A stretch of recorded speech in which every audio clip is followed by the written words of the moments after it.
Welcome to Thriving Your Love, a podcast where we will guide and help you improve your most precious relationships in life. This podcast is produced and hosted by certified emotionally focused therapist Claudio Vargas Silva, licensed marriage and family therapist, and Trisha Kim Walsh, also licensed marriage and family therapist. All right, welcome back to our viewers and our listeners. We have an excellent episode that's a continuation from our last discussion, and the focus will be on giving comfort, being there for our partners, responding to the challenges in life that partners were going to experience. And often, Claudio, it's a topic that we see in couples therapy, we experience it in our own lives when there is a desire as a partner to fix the things that we struggle with in life, whether it's at work, in parenthood, within our family, problems. We as humans, we're going to experience problems. And I see in couples therapy all the time where the conflict gets triggered as a result of a partner trying to give comfort, and the confusion of, wait a minute, I'm trying to give you comfort and you're upset with me. How does that make sense, Claudio? So this is a great topic. Let's talk about this. Yeah, and when I was preparing this topic, I even didn't think about something so important that you said now, that it happens in parenthood as well. It's so common that the child has a problem, the child goes to the parent, and the parent tells the child what to do. Yes. The parent doesn't think about how the child feels and then try to really comfort the child first, attend to those feelings, how that experience was for the child, to then later think about some advice or some solution. They go straight telling the child what to do. And it happens also with children. Yes. They don't like it. Then the parents get confused. What is happening here? I'm trying to help my child, but my child is not grateful to me for my help. They cannot really understand what is happening from the child's experience. So it happens the same thing with couples, Trisha. It does. It happens.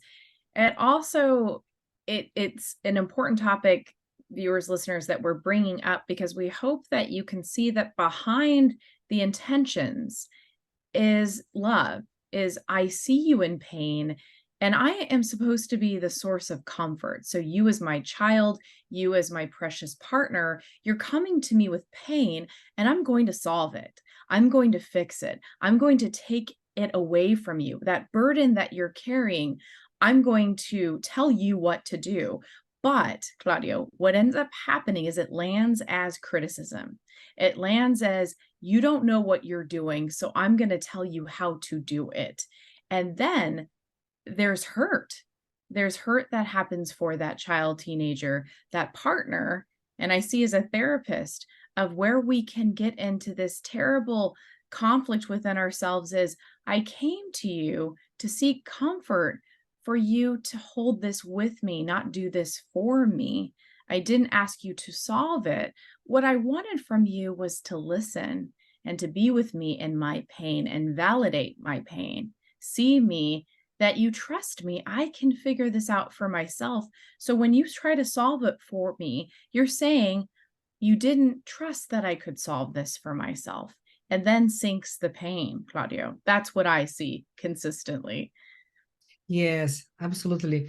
And Trisha, what happens that we see that many times we think that people, when they tell us something that is going on with them, they are expecting that Yes. we will solve the problem to them. We will give them some idea, some so expert idea that the problem will disappear, that they will think, they will say, oh my goodness, I never thought about that.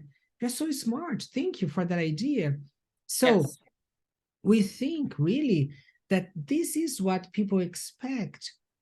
So the same we apply to our children, to our partner, but that's not true.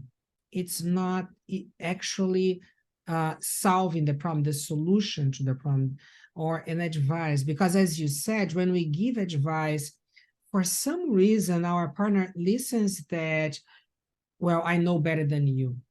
Mm. So I am, I know how to solve this, and you don't know. So let me teach you how to do this.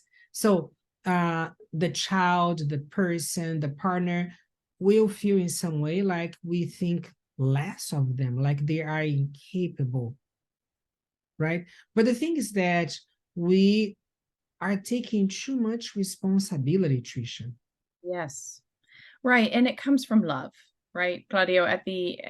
As we talk about this, this is what I love about being a therapist, Claudio, is being able to see both experiences, the child, the parent, the partner of with sitting in pain, right? When we feel pain, our partner is suffering or our child is suffering, it's immense. And some of my parents and even my partner, the partners I work with will say, it hurts me. It hurts me to see them in this place. And the rejection is, I don't want to tolerate this problem, this pain. So I want to fix it. I want it to go away. And sometimes what happens is there is a misunderstanding of, I need to make this go away, or I couldn't do this for myself. And there can feel sometimes judgment and shame. That's what I often will see as the reactivity that gets defensive and gets angry and frustration. And that's where we really see the problem happen, Claudio, is what I was looking for, parent, partner, was your vulnerability that you could sit with me in this pain and hear with me. And let me be in my sadness. Let me be in my struggle to trust that I'm going to come to a resolution.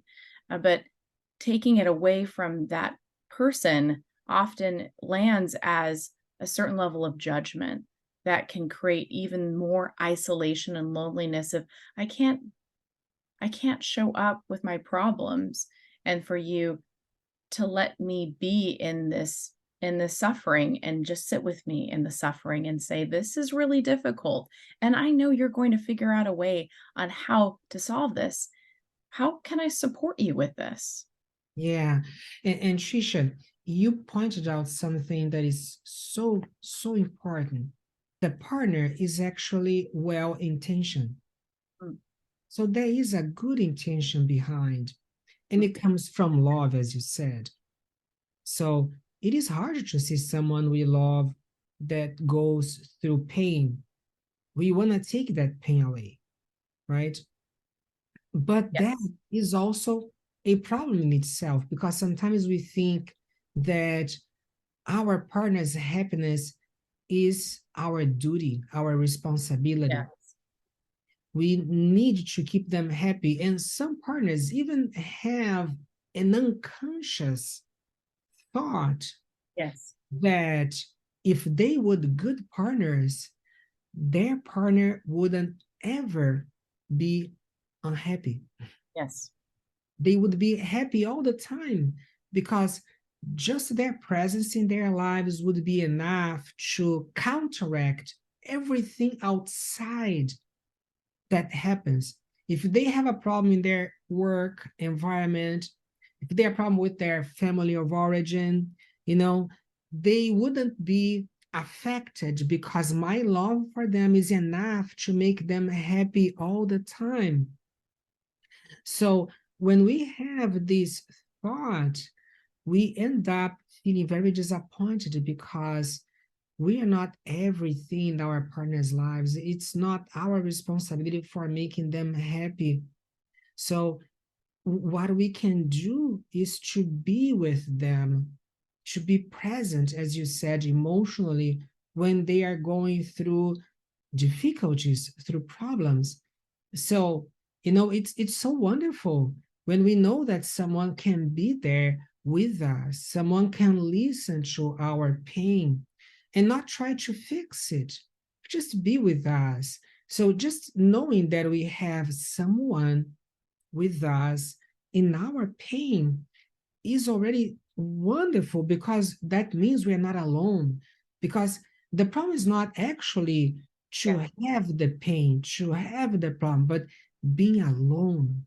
Being alone in pain is really very, very sad and hard. But when we know that someone can be with us there, then it's so nurturing, so comforting. And if we realize that people are not really asking us, and when they tell us a problem, they're not telling us, I'm gonna tell you this problem so you can give me a solution, because I need to get over this problem. I need to overcome this problem. So that's not what they are asking. They're just asking is, can you listen to me? Right. You tell me that you understand me, that Yes. and can you be with me? Right, Trisha?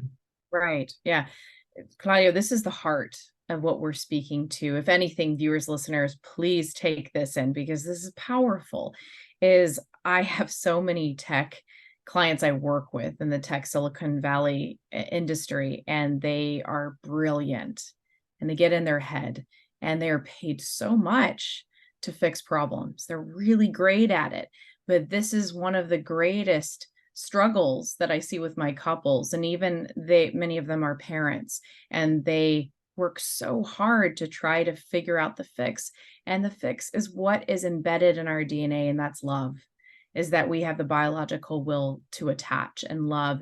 And so the fix, and I say this to my couples all the time, the fix is for you to be there for them, to listen, to give them comfort by the hug, by the kiss on the cheek, by just saying, I don't even know what to say other than I'm just glad that you came to me and this is really hard and we're going to figure this out together.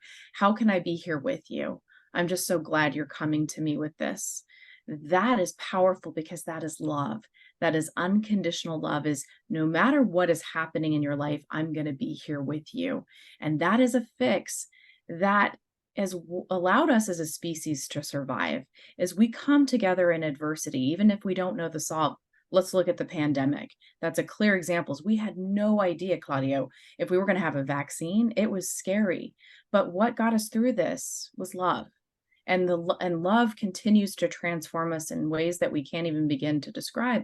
But the fix is, I am with you in this pain, not to solve it for you, but to be with you, to know that we're going to get through this and that you're going to find a way. And I'm going to listen to you on how can I be there for you to help you get to that place of you choosing what the solve is. Yes, and validating their pain, right? Sending a message, it makes sense. It's not easy. It is really hard, right? Because when we say, well, we can do this, we can do that, in some way it sounds dismissive, like we are saying, well, how couldn't you figure this out? This is so easy. Why are you suffering? And also understanding that when the person brings a problem to us, so let's say that our partner tells us a problem that they are going through in their work. So they know much better than us what is happening to them there. We don't know the details and the things that they work there. They have already thought about a lot of things. Right. So they are the experts on what they are going through. Right. We are from the outside. We don't have all the information. But as you mentioned now, we have something precious. We have love, Yes. and we have us, our presence. We have our ears. So just by being there with them and saying, yeah, I can see how tough it is. I can see how tough it is. But you're not alone. I am here with you, and you can tell me everything. I'm not going to be bothered. I'm not going to be tired. And I actually want to listen. I want to be here. And I also feel so honored that you would trust me to tell me these things. If you're telling me what goes on with you, that means I am someone who you trust. So I Exactly. mean, someone important because you could have chosen someone else, but you chose me to tell me about these things. So I feel very honored, and I will hold this with you here. Your pain is mine, and I want you to feel free. And every time you need to talk to me, I will be here to listen to you. So this is a wonderful message. Right, Claudio. I mean, these are the reminders of the fix is the listening, it's the love. It is the reminders also that vulnerability is the antidote, is that when you don't know, sometimes these are solves, these aren't fixes, that there may not be some clear solutions. I've had so many couples come to me, so many parents that recognize there's systemic challenges that within a work situation or a school situation that are not going to be easy solves. But the solve and the fix is the reminders of we can figure this out together as a family, even in times of difficulty. And what I've always appreciated with within the repair, especially when there can be disappointment, if I came to you with a problem, you try to solve it and you took it away from me, or it felt judgmental, or I felt some shame that I was being told how to do it, is that there's repair in the remorse of, "I'm sorry, I try to fix that because it's so painful for me to see you in pain, and sometimes I don't know what to do with that, and I get scared." So, what I'm really inviting people to be reminded that the fix is also the vulnerability, is it's okay for us to say, "I really wanna solve this for you because it's really hard for me to see how much pain you're in." It's okay for us to be role models to each other. It's okay for you to let your child or teenager know, "It's really hard for me to hear that you're getting bullied at school or that you're getting this failing grade, and I really want to solve this for you because I want the best for you. I want you to have a happy life, and sometimes I feel guilty that I'm not doing everything I can to make sure you have a happy life." It's okay for us to say that. In fact, I find that those moments are so precious that a partner or a child or teen will say, I know you love me. And what I really need is for you just to listen." And then I see the shoulders drop, a deep breath, and a feeling of, okay, I didn't have to feel some of my own judgment that I'm failing as a partner, I'm failing as a parent, which I hear pretty much as the top reason for why we try to fix things. Am I right, Claudio? Yes, yes, absolutely. And what we are telling actually people is that, maybe sometimes you might have an answer for Yes. something. Maybe like, for example, especially with your children, you might have some answer. But what I would say is that this is not the most important thing. So let's say that your child had a problem with a friend, was bullied at school, and then you have the answer like, tell the teacher, uh, go to the principal. So that is a solution that you want to give. But the thing is that your child is in pain. Your child felt embarrassed, ashamed, hurt. Go to that first. Talk about the hurt, talk about the pain. Sit with your child in the pain. So the same thing with the partner who is having a problem at work, right? And tells you like, oh, my boss was so harsh to me. And then sit with your partner. Oh my goodness, that might be really so tough. I imagine how you might have felt. Yeah, it's totally understandable that you even want to leave your job because it's so hard to be through that. But going back to the child thing, after you have attended to the pain, to the suffering, to the sadness, then you might give some suggestion. Honey, have you talked to the teacher about that? And how is that for you if you talk to the teacher? So, but now your child has felt listened to and cared for and has felt that you really understand, that you listen. And then you can maybe if it's appropriate, give a solution. But sometimes you even don't need that, because sometimes by just being there, it helps the other person to, like, the brain works better. Like when we receive comfort, when we receive empathy, when we receive compassion, it Mm-hmm. really helps our brain to find solutions. And sometimes the Yes. child, the partner might even be able to find a solution, and we don't need to give it to them, because Yes. they find the solution on themselves, they are going to feel in some way some pride that they have found that on their own, you know. And sometimes we might give some suggestion, but the first thing, as I was saying, and as you said too, is really the emotional presence, letting them know I am here with you. And it makes all sense that it's hard. It's not easy what you're going through. It's understandable that you feel like that. Right, Trisha? Right. Exactly. What I continue to be mindful of is this concept we've talked about in previous episodes around secure attachment. Is what we know in the science is when we're consistently available, to provide that comfort by listening. That really is the embedded gift that we have, is our listening, is that I don't know and I can never know what it is that you are going through. But let me understand by listening.